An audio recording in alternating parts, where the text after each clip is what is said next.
50 people here, there's 20 in the morning, we're in 5 other cities, and there's hundreds of people calling in. I'll talk to anyone on the phone for any length of time. I have no problem doing that. I want them to know kind of why they're calling me. Hey, I couldn't make it, wife said it was a good event, or here's my gripes. Either way, I'm calling in to find out Johnny's evaluation if he was picked. That's great. We just want everyone to understand it. There's a one-page write-up here called The Soul Baseball Factory when you open this magazine. It will explain those quick points I tried to make about what we're trying to do. Develop kids, motivate, really trying to train and help kids prepare for college. So if someone else is calling in, they're not here, just have them read that one page before they call. I'll hand out a magazine also when I get done here that will reflect some information too. Additionally, there's a notes section. So this is what you'll take notes on. Okay, so don't call when you're driving, obviously. Now if you've got film, you pay to have the filming done today, you're getting a full evaluation on your website. Okay, so again, the video will be done by September 25th. There'll be a link to a page. It'll have headshot, athletic numbers, video screen, written paragraph. Okay? You can still take notes, but if for some reason you don't, you will get everything anyway. If you did the tryout portion of the workout without the film, it's a verbal assessment. That's where you want to take some notes. That's why we have this page here. There's a really cool explanation also in the back of this of like a player journey. And this reflects some of these things that I was talking about. You see some kids a bunch of times and like things improve and get better. And just because you see someone 6 times, it doesn't mean they get better at something every single time. It's like cliche to be like, hey, hard work matters, but it's so true in baseball. So true in baseball. I had a kid that I went over his evaluation last week from something, and the assessment was like literally the same from the year before. So like I said to the dad, I was like, so how's he been, or what's he been doing, or like it's not hard to tell, right? So I think hard work matters. We want to see progressions on the evaluation. In the back, it's just got like a player journey story, which I think is pretty cool. The bulk of this, again, in terms of the follow-up process, I'm going to be really probably annoyingly detailed in explaining this, and I'm sorry. But there's always one, which is why I'm explaining it this way. When you open it up, you'll see a yellow sticker with a name, a date, and a time. So this will be the person that you'll be calling, okay, to go over the selection and the assessment. So again, it's either myself or there's a dozen of us or so that you may be speaking with. And again, we're not just talking to people from Nashville area. It's across the country, the other tryouts we have this weekend. Okay. So what we're asking you to call Tuesday at 9 a.m. and we ask that you leave just one message, and then we just get back in the order in which we get the message. And it can take 24 to 48 hours to get back.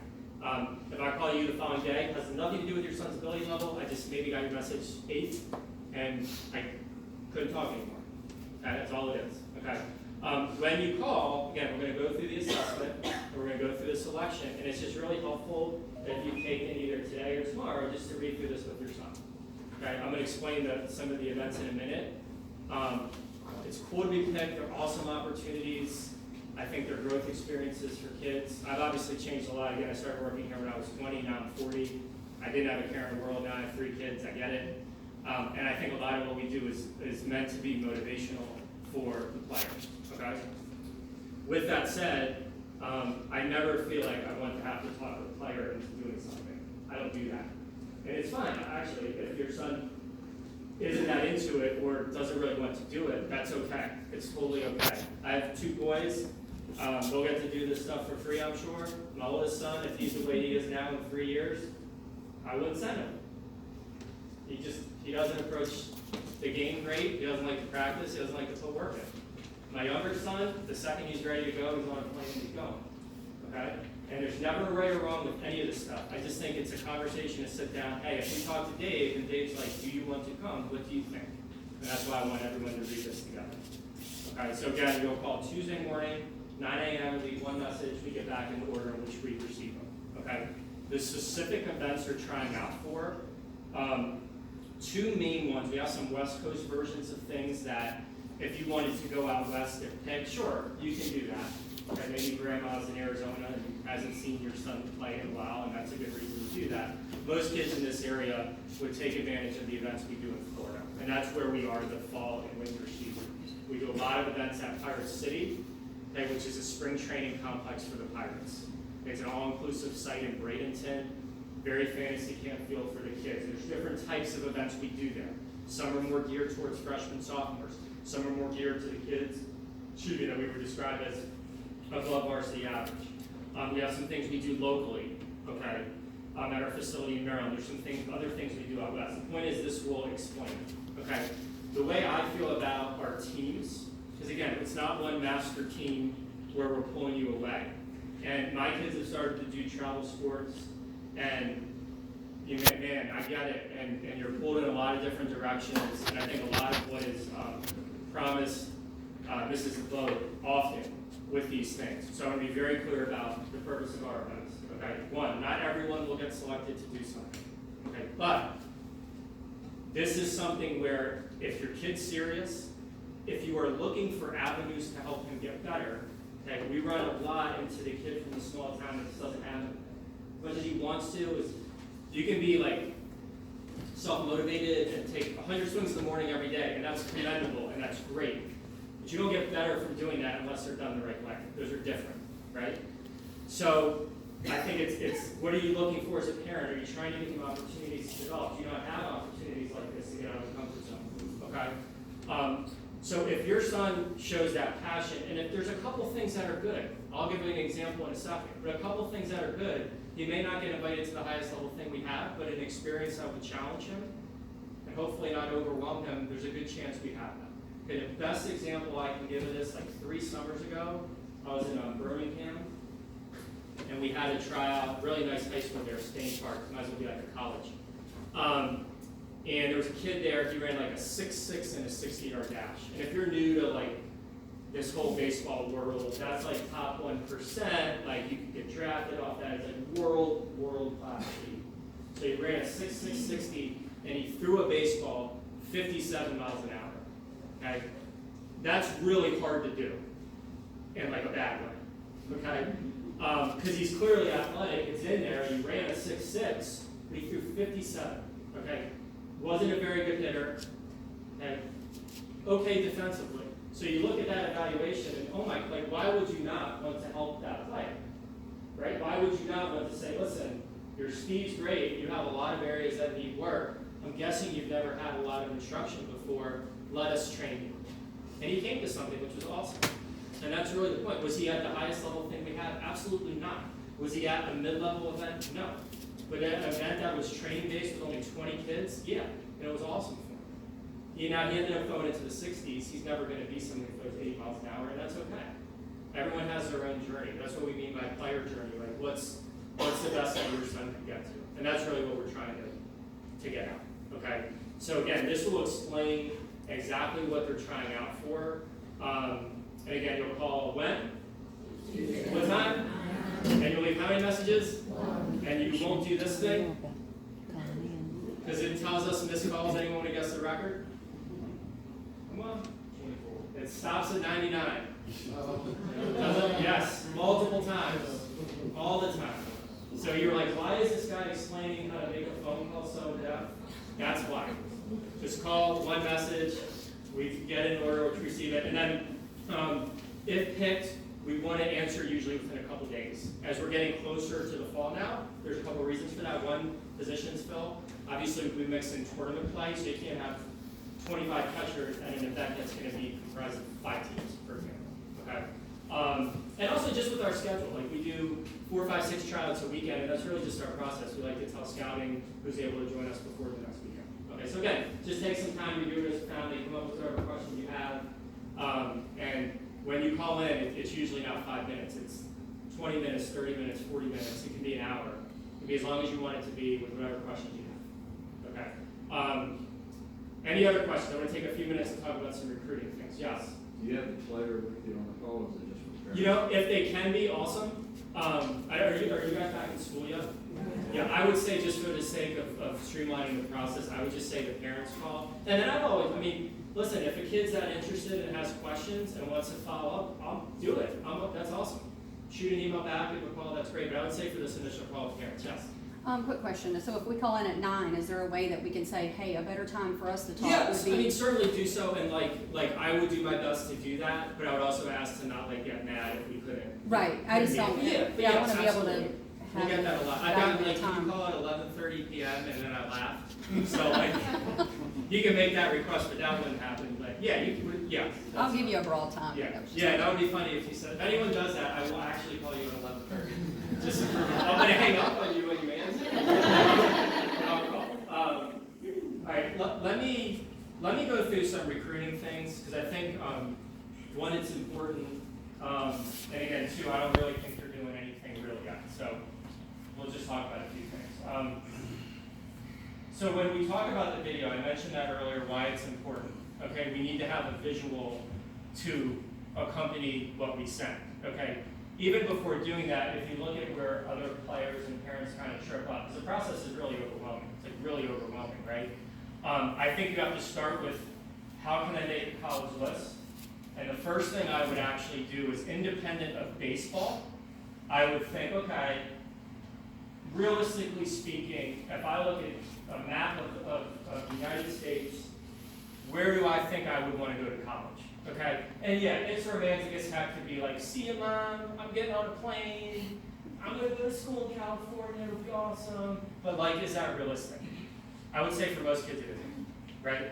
Okay, so if your son is of the, I'm going to be a drive away from home when I go to college, which most people are, baseball or not, most people are that. I grew up between Baltimore and Washington. I went to College Park, University of Maryland. 35 minutes from home, it was far enough away, but I am not ashamed to say I never did laundry, because I brought it home. No shame. Maybe. Maybe since I'm almost 40, maybe I actually pull it out. Anyway, but that was right? That was right for me, and I knew that I was going to always be at school a driving distance. And if your sons are in that boat, and you feel pretty confident with that, you've eliminated a lot of schools, right? You've eliminated 90% plus schools. Okay, so I think that would be the first thing I would always recommend. Okay, secondly, obviously baseball ability, and we're going to give you some insight to that based on the assessment. Now, you can never unequivocally tell someone, you're D1, you're D2, you're D3. It doesn't work like that. Baseball is kind of a weird sport, because the top 25 Division IIIs would beat the bottom third Division I's most of the time.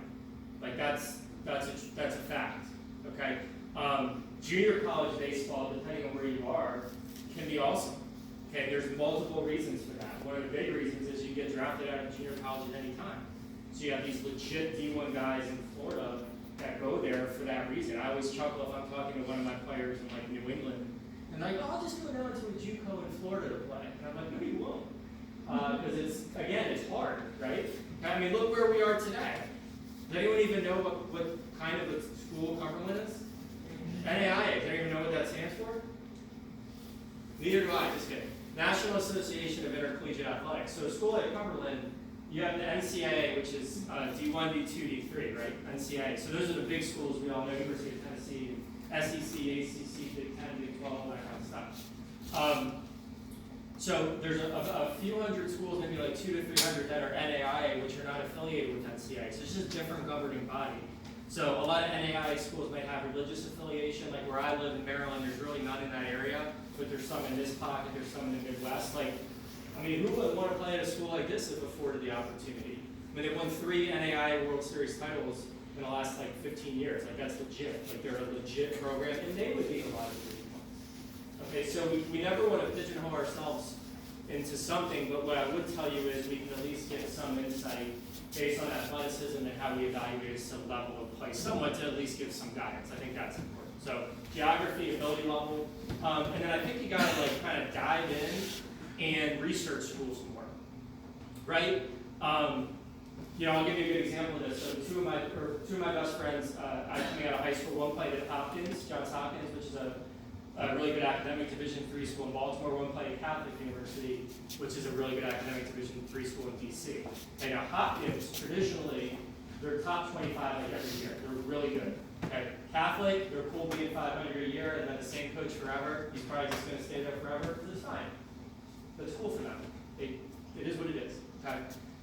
The friend who went to Catholic, 5'8", 140, probably 5'10", 150 now. I don't know how he's still that, but he is. And he was, I mean, you know that kind of a kid, like fast, never hit a home run in his life, awesome defensively at shortstop. You played Catholic for 4 years, started all 4 years, team captain, junior, senior year, first team all conference as a junior. Loved it. I went to College Park, 10-minute drive away. I knew he loved it because I visited him there. Okay? My other friend who went to Hopkins, top 25, their shortstops are big and hit home runs. He was built like the kid who went to Catholic.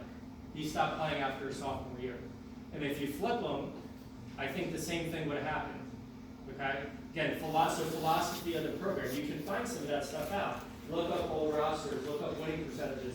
If a Division III school has had a 700 winning percentage for the last 5 years, they're probably pretty good. And guess what? That makes it harder to play there, right? Again, D3s could beat D1. So I think just really kind of diving in and doing research more is important. I had a question the other day from a player that I've known for a while, and I'm trying to think of the exact question his mom asked. It was like, we're trying to figure, he was going 8th and 9th grade, we're trying to figure out what classes to take and all these academic questions, and I was like, oh my gosh, ask your guidance counselor. And that's my next point. Like, you have a guidance counselor at the school who I suspect is there to give guidance and counsel regarding academic decisions, right? But that's got to be, we're talking about overwhelming, like, that's got to be really overwhelming, I would think.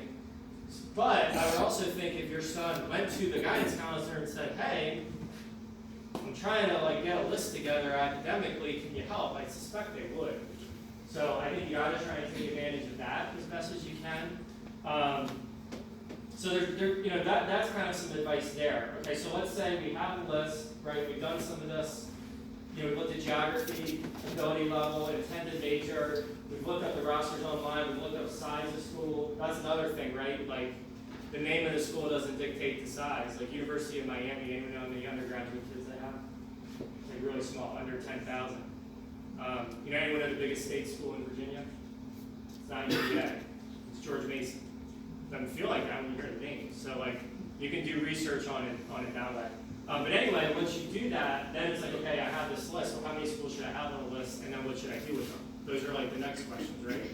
So if you're a senior, 2020, you're applying to college 4 months, right? If you're 2021, we're close to September 1st, which if you look at a timeline, September 1st is when D1 or D2 coaches can call the 2021 class.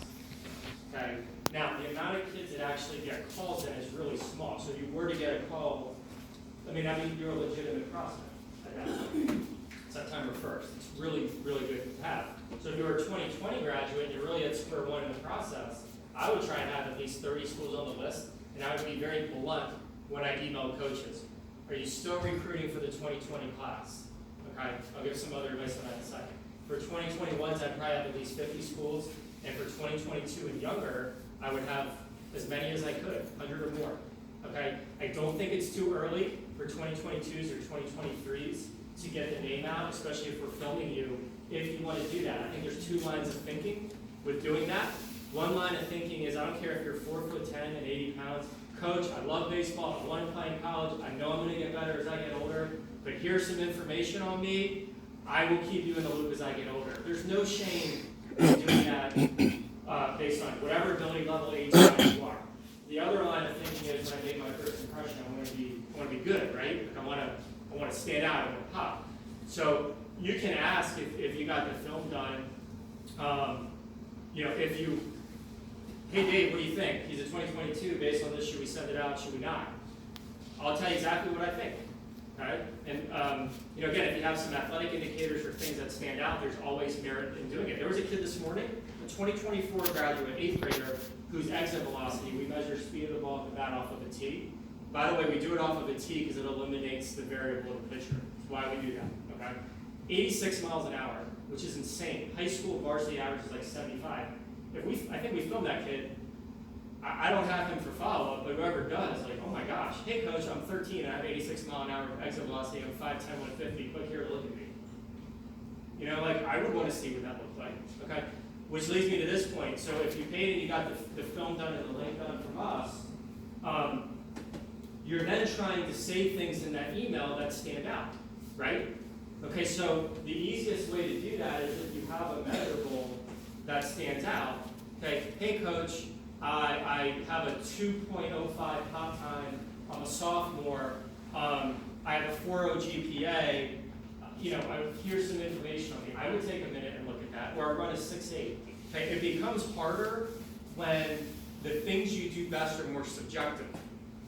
Okay, so like again, let's say we grade you out, your best skill set is your hitting. That's what I mean. Hey coach, I'm a really good hitter. Right? We might think that, but the coach also has to kind of decide. So it becomes a little trickier. Again, it's not like it can't be done. Hey coach, I went to the baseball factory, Under Armour baseball factory workout. They filmed me. They said I was a well above average hitter. I've did a couple 4.0 GPA. You're really serious about this. Click here to look. Might be harder to get clicks, but you got to really try and figure it out. Okay, this is why you want to have big lists, because you're never going to hear about it from everyone. But if you can get a few replies back, that's really what we want to do. That's what we want to start with. Okay. But the timeline, this is what I was getting at with this. So September 1st of the junior year is when you can get phone calls. Again, very small percentage get that. And then if you fast forward, if anyone knows someone, if you're really good, and you're getting kind of caught up in my buddy verbally committed here, Johnny's going there, how come I don't have a place to play? One, it's totally fine. It's fine, okay? But nothing becomes official until a letter of intent is signed, so that's like, where you see that picture, he's got a paper, he's like smiling, he's got a pen, and then mom and dad are like this, there, and then the college coach is in the back and the hat's there. You guys all seen those pictures? So that's a letter of intent. So you can't sign a letter of intent until November of the senior year. So for all those verbal commits, I'm going here, hashtag blessed, let me tweet this out, blah, blah, blah, blah, blah, blah. Great, I get it, kind of, but nothing's final until we get into that senior year. And to me, if you're going to verbally commit somewhere, let's make sure that we definitely go there. I mean, I can't tell you how many kids I've talked to that I've known for a while that, hey, we verbally committed there, and I'm like, hey, that's great. And then you look a year and a half later, and nope, they're not going there. And something happened that didn't work out. Either the kid broke the promise, which isn't good, the coach broke the promise, which also isn't good.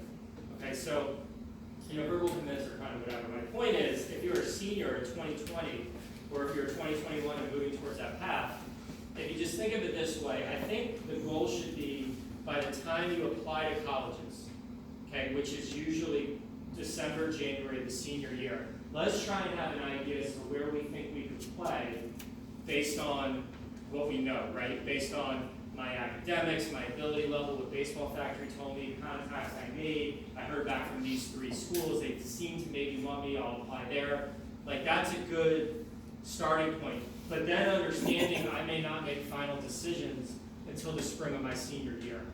Okay? A lot of kids who go JUCO don't even make decisions until the summer. I'll get at least a couple emails every summer from a graduated senior. Hey, Dave, we just committed to such and such JUCO. And there's multiple reasons for that. One, the draft. So JUCOs tend to get a lot of guys drafted so they can bring new people in, which can take time. So that can happen also. I mean, I could go on forever. Does anyone want to ask me anything? But I don't think they're doing anything yet for those that are workers. Yeah. So wait till spring of your senior year. Aren't the scholarships running out as you get further in? I would say it's very likely a decision wouldn't be made till then. You're right though, and the scholarships is a whole other issue. The kids that are getting the scholarships are the ones getting calls probably September 1st of the junior year, or they're the ones that did the verbal commitments previously. But again, it's such a small percentage. Most kids, if they're going to college to play, they're not typically getting baseball money anyway. There's just not a lot. Like, yes, like even the big D1s only have like 12 scholarships for a whole team, and a whole team's gonna have 32 guys on the roster. So yeah, ideally you make decisions prior, but my point was it's pretty normal to have it drag. Does anyone else have any questions? All right, I'm going to get one thing from the dugout to hand out, and then I'm going to dismiss. And then, if anyone else has any other questions, just think of them really quick in the next 30 seconds. And then I'll be able to tell you that they're not doing anything. 60 and you guys are missing it. Literally just running, it's okay.